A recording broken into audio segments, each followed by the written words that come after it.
ఈ గోదావరి జిల్లాలోనే నిన్న రాఖీ పౌర్ణమి కదండి. రాఖీ పండగకి ఒక దూరపు బంధువు చెల్లి అవుతుందంట, అమ్మాయి పిలిచిందని అన్నగారిని గబగబాను కంగారుగా తను బండి వేసుకుని పాపం చెల్లెల దగ్గరికి రాఖీ కట్టించుకోవడానికి ఎంతో సంతోషంగా వెళ్ళాడు కుర్రోడు. ఎంత బాగున్నాడోనండి. రోడ్డు ప్రమాదాలు కూడా ఎక్కువగా ఉన్నాయండి.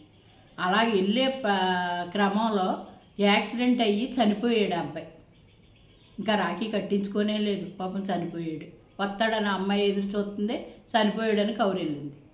ఈ కొడుకు చనిపోయాడని తెలిసేటప్పటికి తండ్రి చనిపోయాడు. ఎంత దారుణం చూడండి. అసలు ఒక సంతోషం లేకుండా అన్ని అనర్థాలు జరిగిపోయినాయి ఆ ఇంట్లో.